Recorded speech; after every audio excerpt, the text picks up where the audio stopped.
Hello student, good morning. आज का जो हमारा टॉपिक है वो है माइग्रेशन यानी कि प्रवास।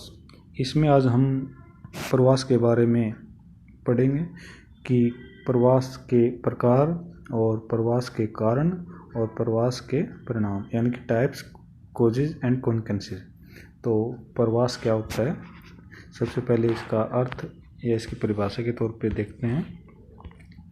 तो जैसे बताया है, माइग्रेशन जो है वो यूनाइटेड स्टेट के अनुसार क्या है, define the migration as the movement of a person or person from one place to another place involving a permanent move of woman for 1 year. यानी कि एक स्थान से दूसरे स्थान पे जा कर के व्यक्ति का 1 साल या इससे ज़्यादा रहने परमानेंट स्थायी तौर पे वो प्रवास की श्रेणी में यूनाइटेड स्टेट रखता है।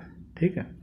दूसरा जो बताया है वो ब्रिटेनिका के अनुसार human migration is the permanent change of residence by an individual or group excluding such movement as a nomadism and migrants labour.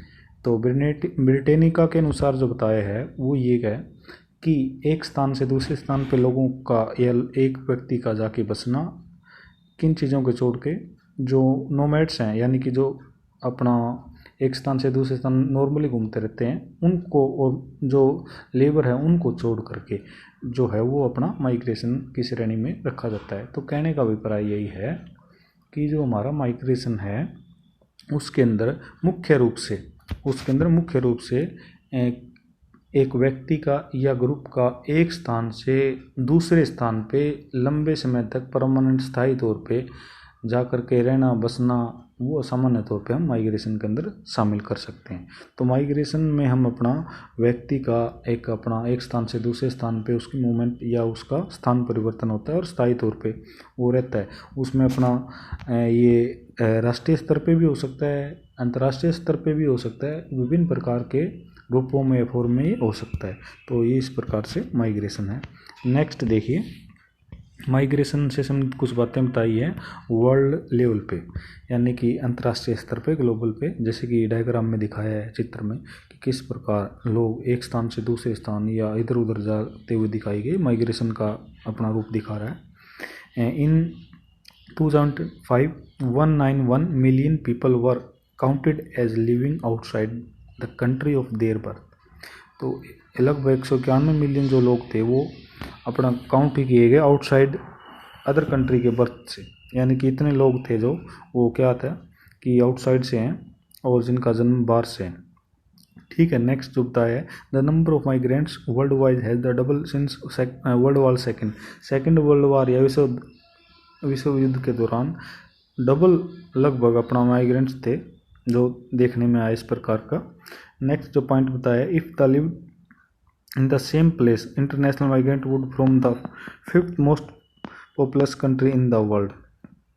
तो इस प्रकार की विभिन्न प्रकार की ये अपना जो बातें हैं ग्लोबल माइग्रेशन के तौर पे हम देख सकते हैं कि किस प्रकार अलग अलग तथ्य हमारे सामने आते हैं जो अंतर्राष्ट्रीय स्तर का जो माइग्रेशन है उसमें देखने के लिए।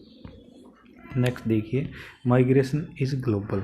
जो माइग्रेशन है उसको अंतर्राष्ट्रीय स्तर पे दिखाया गया है कि किस प्रकार किस कंट्रीज़ के अंदर किस प्रकार का माइग्रेशन का जो प्रभाव है या माइग्रेशन का जो रूप है वो हमें देखने को मिलता है। कुछ कंट्रीज़ के अंदर माइग्रेशन ज़्यादा है, कुछ में कम है, और कई कंट्रीज़ के अंदर तो बहुत ज़्यादा माइग्रेटेड लोग रहते हैं।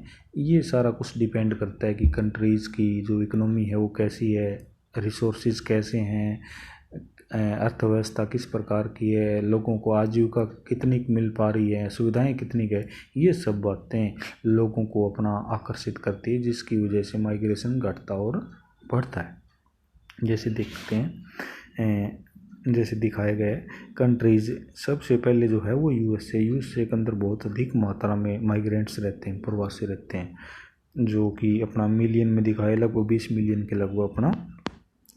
तो उसके अलावा है रसिया है, जर्मनी है, यूक्रेन है, फ्रांस है, सऊदी अरब है, कनाडा है, इंडिया है। तो इंडिया से आगे बहुत ऐसी कंट्रीज है जिसमें माइग्रेंट या प्रवासियों की संख्या बहुत अधिक मात्रा में पाई जाती है, क्योंकि इन कंट्रीज़ के अंदर अपना जो अर्थव्यवस्था है वो इनकी विकसित है, रिसोर्सेज है, अपना अच्छी मात्रा में ठीक ठाक हैं, पॉपुलेशन कम है, इसी वजह से कम रिसोर्स होते हुए भी अच्छा काम कर रहे हैं। लेकिन पॉपुलेशन को देखते हुए रिसोर्स अच्छे हैं, एरिया भी ठीक है, तो फैसिलिटीज़ सब के लिए बहुत अच्छी है वहाँ पे। और इसके अलावा जो सैलरी है, आजीविका है, पे है, सिस्टम है, वो बहुत अच्छा है, उच्च स्तर का है, हाई लेवल का। तो इसलिए लोग यहाँ बहुत ज़्यादा अट्रैक्ट होकर के डिफरेंट टाइप्स की फैसिलिटीज़ की वजह से वहाँ पे बहुत ज़्यादा मात्रा में प्रवास करते हैं। इसी वजह से इन कंट्रीज़ के अंदर प्रवासियों की संख्या जो है वो बहुत ज़्यादा देखने को मिलती है। इंडिया में भी काफ़ी है, लेकिन इंडियन भी बहुत बार गए हुए हैं इन कंट्रीज़ के अंदर।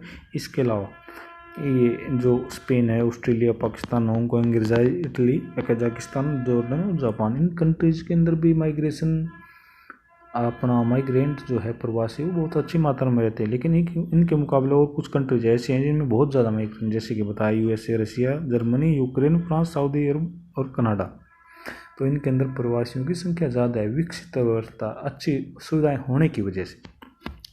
तो ये एक ग्लोबल सिनेरियो या परिदृश्य दिखाई दे रहा है कि डायग्राम से हम देख सकते हैं मोटे तौर पे कहाँ पे किस कंट्री में कितनी ज़्यादा मात्रा में प्रवासी रहते हैं।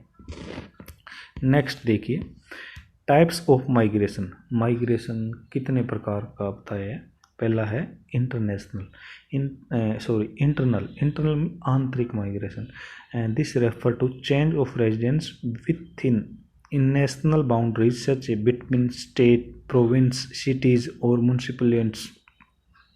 कहने का अभिप्राय यही है कि एक देश के अंदर रह करके हम एक स्थान से दूसरे स्थान पे, एक शहर से दूसरे शहर में या एक राज्य से दूसरे राज्य में यदि माइग्रेशन करते हैं तो वो अपना आंतरिक ही माइग्रेशन कहलाता है, वो इसके दायरे में या इस श्रेणी में रखा जाता है। दूसरा जो बताया है वो है इंटरनेशनल माइग्रेशन, अंतर्राष्ट्रीय स्तर का माइग्रेशन, यानी कि एक कंट्री की सीमा को पार करके दूसरे कंट्री में जाते हैं जब हम हैं, तो इस श्रेणी में रखा जाता है। जैसे बताया है, this refer to change of residence over national boundaries in an international migrant is someone who move the different country, यानी कि एक देश से दूसरे देश में जाकर के बसता है कोई बंदा, तो वो अपना इंटरनेशनल या अंतर्राष्ट्रीय स्तर का माइग्रेशन कहलाता है। नेक्स्ट देखिए, कुछ पॉइंट बताए गए हैं। International migrants are further classified. जो अंतर्राष्ट्रीय स्तर का प्रवासी जो है उसको कुछ श्रेणियों में रखा गया है, जिसका जिक्र इस प्रकार से है। पहला है लीगल माइग्रेंट्स, यानी कि कानूनी प्रवासी। कानूनी प्रवासी कौन होते हैं? Those who moved with the legal permission of receiver nation. कुछ वो लोग जो परमिशन के साथ स्वीकृति के साथ एक देश से दूसरे देश में जाके बसते हैं, वो अपना लीगल या फिर अपना कानूनी प्रवासी कहलाते हैं। नेक्स्ट है illegal migrants are those who move without legal permission. जो बिना परमिशन, बिना स्वीकृति के जाते हैं, वो गैर कानूनी तौर पे काउंट होते हैं। और refugees are those who cross the international boundaries to escape the persecution. कुछ दिक्कतों या कुछ दंगों प्रसाद या फिर अन्य किसी समस्याओं से बचने के लिए लोग एक देश में दूसरे देश में जाके बस जाते हैं या रहने लग जाते हैं। वो इस प्रकार के जो हैं, जो पीपल हैं या पब्लिक हैं, उनको अपना पर्सन है, उनको अपना रिफ्यूजीज़ की श्रेणी में रखा गया है। तो इसी प्रकार जो इंटरनेशनल माइग्रेंट्स है, जो प्रवासी अंतर्राष्ट्रीय स्तर के, उनको हम फर्दर अपना क्लासीफाई करके 3 श्रेणियों में, 3 प्रकार के रूप में रख सकते हैं। लीगली माइग्रेंट्स और अपना इलीगल माइग्रेंट्स, इलीगल इमिग्रेंट्स और रिफ्यूजीज। ठीक है। नेक्स्ट देखिए, ट्रेंड इन माइग्रेशन। जो प्रवास में प्रवृत्तियाँ हैं, किस प्रकार का ट्रेंड चल रहा है, जो चल रहा है उसके बारे में यहाँ कुछ बताया हुआ है। जैसे कि during colonial period British call million of Indian labour were sent to countries such a Mauritius, Caribbean islands, Fiji, South Africa by Britain from Uttar Pradesh and Bihar to work as a plantation worker. तो तो जो अपना British काल था India के दौरान, India के अंदर ब्रिटिश काल, उसके दौरान अपना बहुत से लोगों को उत्तर प्रदेश से, बिहार से लोगों को प्लांटेशन के तौर पे, लेबर के तौर पे Africa, Mauritius, Caribbean, south Africa के कुछ कंट्रीज़ में भेजा जाता था लेबर के तौर पे। वो भी एक माइग्रेशन का ही रूप है।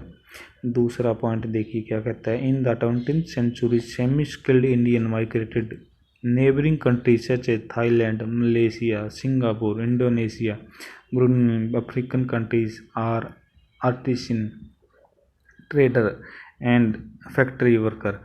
कुछ जो 20वीं सदी के दौरान कुछ सेमी स्किल्ड, कुछ ठीक ठाक अपना कुशलता वाले भारतीय हैं, जो इंडियन पीपल है, वो आस पड़ोस के जो अपना कंट्रीज़ है, जैसे कि पता है थाईलैंड है, मलेशिया है, सिंगापुर है, इंडोनेशिया है, अफ्रीकन कंट्रीज़ है, इनमें अपना माइग्रेट हुए हैं या इनके अंदर इन्होंने माइग्रेशन किया है, अपना ऑक्यूपेशन के लिए है, अपने प्रोफेशन के तौर पे वो इधर से उधर शिफ्ट हुए हैं। ठीक है, नेक्स्ट देखिए, in recent time professional like doctor, engineer, software engineer, management consultants, financial expert, media person migrated to countries such management consultant USA, Canada, UK, Australia, New Zealand and Germany etc. These professionals are highly educated and highest paid। बताया है recent यानी कि हाल ही के दौरान देखने में क्या आया है कि बहुत ज़्यादा पढ़े लिखे जो इंडियन पीपल है वो अपना कुछ डेवलप्ड कंट्रीज़ के अंदर माइग्रेटेड हो गए हैं। बहुत ज़्यादा उन्होंने माइग्रेशन किया है। क्यों? क्योंकि वहाँ पे उन लोगों को अच्छी फैसिलिटीज़, अच्छी सैलरी, अच्छी सुविधाएं और भी बहुत से अट्रैक्टिव पॉइंट या आकर्षण बिंदु होते हैं जो लोगों को वहाँ खींचते हैं। तो उसकी वजह से बहुत लोगों ने, जो कौन से लोग, वो जो कि अपने लाइन के स्पेशलिस्ट हैं, अपनी लाइन के विशेषज्ञ हैं, जिनकी अपने फील्ड में अच्छी पकड़ है, वो बहुत मात्रा में इन कंट्रीज़ के अंदर, जो विकसित कंट्री है अच्छे, तो इनके अंदर उन्होंने माइग्रेशन किया है। और ये देश के लिए अच्छा नहीं है, क्योंकि जो अच्छी क्वालिटी वाली पॉपुलेशन है वो सारी की सारी बाहर शिफ्ट हो जाएगी, तो देश के उन्नति में उनका योगदान कम हो जाएगा और वो सारा बाहर अपना कंट्रीब्यूट करेंगे तो देश को इसका नुकसान होगा। तो इसलिए इस प्रकार के जो लोग हैं उनको अपने देश में रहना चाहिए, उनको देश के अंदर अपना सराहनीय जो योगदान है अच्छा वो ज़्यादा से ज़्यादा दें, ताकि